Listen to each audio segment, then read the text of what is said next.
In the opening scenes, we see a certain man fleeing in fear and not noticing the car coming at him. Jamie Pena, a police officer, received a phone call from a colleague, asking him to come urgently. The colleague kept pestering Jamie with questions about how he had flown to Berlin to see his daughter Eva. Obviously Jamie didn't want to talk about it. It turned out that Angel Torres, the night watchman at the morgue, was brought to the hospital. He had fled in fear and didn't notice the car on the road. Now Angel Torres is in a coma, and nobody knows when he will wake up. The police officers headed to the Forensic Institute.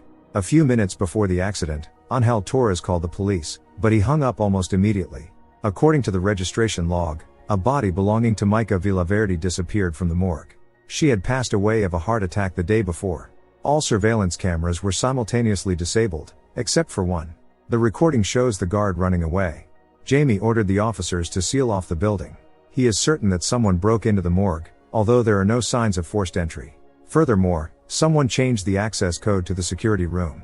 Experts arrived to open the lock. Jamie learned more information about Mica. She owned a pharmaceutical company. Her husband Alex Ulloa was the director of this company. Next, we see a video of Mica and Alex's wedding. In front of everyone, Mica told Alex that she didn't want to marry him. The guests, as well as Alex, were bewildered. It turned out that Mica had just decided to play a prank on everyone. Gloria and Luna Villaverde watched the video, remembering their late sister. Erica, Alex's sister, received a call from their father. She said that Alex is in shock and doesn't want to talk to anyone. Erica came to Alex's room to make sure he's okay. Alex said he needed some time alone. Gloria, Luna and Erica left, unaware that Alex actually has very different plans. He rode his motorcycle to the other end of the city. His lover Carla Miller lives here. The couple agreed not to see each other for a few days to avoid arousing suspicion. But Alex couldn't wait any longer. He got rid of his wife for Carla's sake. They've been dating for quite some time. Carla offered her lover a drink. All this time she was thinking about what they had done.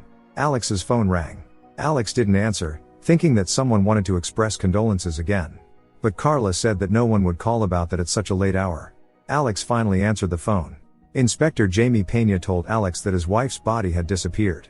Now Alex has to come to the station to clarify some things. This plunged Alex into deep shock, as well as Carla. Alex has no choice but to go, even though Carla tried to dissuade him. Alex arrived at the police station. Jamie suspects that someone took Mica's body. Perhaps it was someone who held a grudge. Alex objected, saying that neither he nor his wife had enemies. Jamie finds this strange, considering that Mica was a very wealthy and influential woman. The conversation was interrupted by the inspector's assistant, who informed that the forensic expert had arrived. Taking advantage of everyone being gone, Alex called Carla and told her about what was happening. He asked Carla to go to the hospital and inquire about the night guard. After the conversation, Alex deleted all the calls. When Jamie returned, he reprimanded him about smoking. Forensic expert Dr. Sylvia Topia asked Alex several questions. He said that Mica could have had a heart attack after the trip, as she always feared flying. But Dr. Topia doubts this version. Perhaps Mica had a cataleptic attack.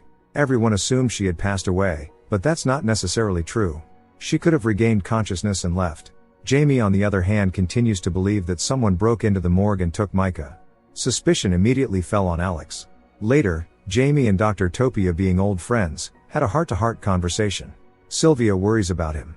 Jamie lost his wife 10 years ago and still hasn't come to terms with it. Alex is outraged that he's being held here.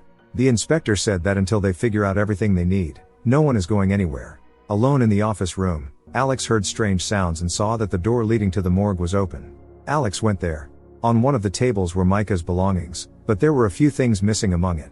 Noticing a vial labeled TH16, Alex recalls this morning. He poured wine into a glass, mixing it with the substance. After that, Alex took the glass to his wife. Mica had just returned from a business trip to Los Angeles, where she had successfully closed a deal. Mica didn't like that her husband was going to the lab, as they hadn't seen each other for 3 weeks. Alex said he takes his work seriously and was about to leave. He hid near the door to make sure his wife would drink the wine. Suddenly Mica called the secretary and ordered her to prepare a dismissal notice for Alex. She didn't want her husband to dedicate all his free time to work. Of course Alex was pissed. At one point, Mica laughed. It turned out that she hadn't actually called anyone. It was just a joke. In the present, hearing strange sounds, Alex hid the vial in his pocket. The arriving inspectors decided that Alex had broken into the drawer and taken the wife's things. Their suspicions were reinforced by the fact that Mica's phone had disappeared. The inspector asked Alex to empty his pockets. Jamie immediately realized that Alex was hiding something else, and despite protests searched Alex. That's how the inspectors found the TH16 on him. Alex became nervous and said he had just found it on the floor. Jamie noticed the laboratory marking on the vial, which is where Alex works. His phone rang. Under pressure, Alex had to answer. It was Carla, but Alex pretended he was talking to his sister. After going to the restroom, Alex finally managed to talk to Carla, who found out the guard's name. Alex in turn told her that someone probably found out about their plan to get rid of Micah. Now they have to be the first ones to find out what happened to Micah and who's behind all of this. The colleague remembered that today is the 10-year anniversary of Jamie's wife's demise. Despite this, Jamie does not want to go home. Alex washed his face to put his thoughts in order. Suddenly the restroom stall opened on its own. Near the open window, Alex saw an envelope with a note inside. Alex recalls a time when he returned home later than usual. Micah asked why he wasn't in the lab and why he wasn't answering calls. Alex just brushed it off. Micah is saddened by the realization that she's getting older. Her husband is much younger, but Alex supposedly doesn't consider it a problem. He promised his wife that she would never lose him. In the middle of the night, Alex received a romantic message from Carla. He didn't know that Micah was awake. In the present, Alex holds the note with the text of this message. In a panic he tore it up and tried to flush it down the toilet, but there was no water. So Alex had no choice but to eat the bits of paper. The inspectors got a lead. They managed to break into the security room. It seems someone entered through the roof. That was confirmed by a boot print found by the fire escape. The perpetrator also changed the date on the clock to March 20, 2012. The access code was changed to the same combination of numbers. Alex remembers entering the same code on the door to the lab. Carla messaged Alex, saying she was waiting for him at the restaurant. Alex didn't expect to see his wife here at all. She had returned from a business trip a day early. Suddenly Micah said that she saw. Alex got nervous. But his wife meant that he changed the access code. It was on this date that they had quarreled. Micah has a surprise for Alex. She bought him a black motorcycle with chrome steel. Micah often spoils her husband with expensive gifts. In the present, the fire alarm went off in the building. Water poured from the ceiling. Taking advantage of the chaos, Alex hid in one of the rooms and answered Carla's call. At that moment, Alex saw a tag with Micah's name. He realized his wife is still alive, even though it seems impossible. Now Micah is playing with him, setting everything up as if he were the one who took her. Micah is officially not alive, so she can do whatever he wants. Before hanging up, Alex told Carla how much he loves her. Jamie overheard this and confiscated Alex's phone. However, Alex managed to delete all incoming and outgoing calls. He had been calling an unregistered number all this time, making it impossible to identify the owner. The inspectors are convinced that Alex smoked near the fire sensor to erase all traces. They also received a report on TH16. It's a potent cardiotoxin that induces heart failure 8 hours after administration and leaves no traces. Now the inspector has no doubt that Alex is connected to what happened to Micah. Alex was locked in a separate room to prevent his escape. Alex fell asleep, but after a few minutes, he woke up because the window opened on its own. When Alex approached the window, he saw a glass of wine. At that moment, Micah appeared behind him. It was just a nightmare. Alex was bewildered when the favorite song by Micah started playing. The entrance to the morgue turned out to be unlocked. Alex went inside and realized that the source of the sound was here. Overcoming his fear, Alex opened the bag and took the phone. It was Micah calling. When Alex answered the call, all he heard was wheeze. The call quickly disconnected. Apparently, the body belongs to Javier Alonso. Suddenly someone locked the door, and now Alex can't get out. First thing he called Micah back. Patricia, a waitress from the Arabesco restaurant, answered. She explained that someone left the phone in the restroom this evening. Alex hung up and remembered having dinner with his wife at the Arabesco. She had raised a toast to a successful deal. In 2 weeks, Micah is planning a business trip to Los Angeles. Noticing a certain man, Micah approached him to say hello. Alex realized they were talking about him. When Micah returned to the table, she said this man was her new lawyer. Micah plans to renegotiate their prenuptial agreement regarding property division. Of course, this news was an unpleasant surprise for Alex. Suddenly Micah laughed. She was just joking. In reality, the man is supposedly her psychotherapist. In the present, Alex called Carla from the cell phone he found. Meanwhile, Carla returned home, hoping that Alex would be released and they would run away together. Alex said that Micah knew about their plan from the beginning. He's convinced that the man from the restaurant was named Javier Alonso. He had something to do with Micah and perished for some reason. Jamie recalls arriving at the morgue 10 years ago after taking his daughter to the hospital after an accident. Sylvia urged him not to look, but Jamie wanted to see his wife with his own eyes. They were a happy family, but a terrible accident shattered everything. Jamie burst into tears, feeling a powerless anger. In the present, he's crying too. But he stopped when the colleague approached him. The inspectors managed to find out that the day before the passing, Micah hired someone. Jamie told Alex directly that he's the prime suspect. Something went wrong, so apparently Alex decided to take Micah away. For Alex it was a shock that 3 months ago, Micah hired a private detective. The inspectors have a report of payment for the services.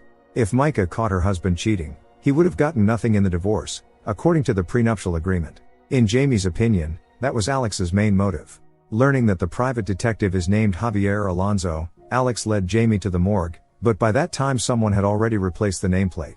Opening the bag, Alex made sure it wasn't Javier Alonso. The inspectors arrived at Javier Alonso's office, but he wasn't there, and there was no information on the case. Additionally, someone had taken the hard drive. As the storm damaged several power lines, a traffic jam formed on the road. That's why Alex still hasn't been taken to the station. Alex called Carla, who said that someone left an envelope with a flash drive containing provocative photos and recordings of their phone conversations under her door. Alex understood that Micah left this flash drive. Carla hurriedly packed her things and left. However, as soon as she left the house, a certain car was headed towards her. The call was cut off. Alex is determined to get out of here to help Carla, but Jamie stopped him. Now Alex has no choice but to tell the truth to the inspector. Alex met Carla 8 months ago. At that time, Alex was giving chemistry lectures to medical faculty students. Seeing Carla, who was late for the lecture, Alex fell in love instantly. Since then, he started studying with Carla. They spent a lot of time together. Soon their ordinary attraction turned into something more. Of course Micah started suspecting something, but Alex couldn't stop seeing Carla. When they were alone, the inevitable happened. Passion arose between them. That night, Alex confided a secret to his lover that he hadn't told anyone. After that, Carla cried, telling Alex that she didn't want to share him with his wife. Carla presented her lover with a choice. Alex knew that in case of divorce, Micah would leave him with nothing. That's why he came up with a plan to get rid of his wife. However, Micah somehow found out about their plan and pulled them into her game. To avoid the effects of the toxin, Micah could have switched the glasses and then taken a neuroleptic, inducing herself into a cataleptic state. It sounds risky, but Micah loves to play and hates to lose. Jamie received a call from the colleague. The inspectors searched Mike and Alex's house, finding blueprints of the morgue building and instructions for the security system. A shovel, a ski mask, boots, and other evidence pointing to Alex were also found. The security guard regained consciousness and told what happened. That night, almost all surveillance cameras simultaneously went offline. Angel Torres went to check what was happening and heard strange sounds. One of the bodies disappeared. Seeing Micah in the elevator, Angel Torres called the police. A moment later Micah vanished. Instead, a person wearing a ski mask and holding a gun emerged from the elevator. Alex denies that it was him. He also continues to insist that Micah staged her disappearance. Perhaps someone was helping her. Of course Jamie doesn't believe this insane theory. He's certain that only Alex is involved in this. Of course he denies everything. Right now, all Alex wants is for the inspectors to find Carla, who's in danger. Alex was taken to the police station. Jamie received a call from the colleagues who arrived at Carla Miller's apartment. The place looks like it's uninhabited. Soon a body was found. The only question was who it belonged to. Alex is extremely fearful that it might be Carla. He didn't expect it to be Micah. It turns out all this time he was mistaken. It's not Mike behind all this but someone else. Jamie stated that they checked the address, but no one lives there. Neighbors also don't remember any Carla Miller. Moreover, no one by that name ever attended the medical faculty. In Jamie's opinion, Alex made up Carla Miller. This gave him the courage to embezzle the wife's money. Alex felt sick. At some point, he couldn't take it anymore and ran away. Jamie followed him. Alex collapsed, feeling his strength leaving him. Jamie caught up with him, and making sure there were no witnesses, revealed how he lost his wife exactly 10 years ago. On that fateful day, there was an accident. Their daughter Eva was in the car too, but she wasn't hurt, unlike her mother. Jamie called for help, but the car that crashed into them drove away. Alex was the driver of that car. Micah convinced him to flee the scene to avoid responsibility. To help Alex understand, Jamie showed him a photo of his daughter Eva. Alex was horrified to realize that Carla and Eva are the same person. All these years, the father and daughter dedicated themselves to finding Alex and Mike for revenge. Eva wasn't sure if they had found the right people, but one day Alex revealed his darkest secret to her. After that, she had no doubt they had found who they were looking for. The father and daughter executed a perfect revenge. After Eva covered her tracks, she returned to Berlin. Jamie told Alex that he will soon join his wife. The thing is, Eva spiked his drink with TH16. All our actions have consequences. The time for reckoning has come. Don't forget to subscribe to our channel not to miss more exciting new products. Also, the authors will be pleased if you leave your opinion in the comments.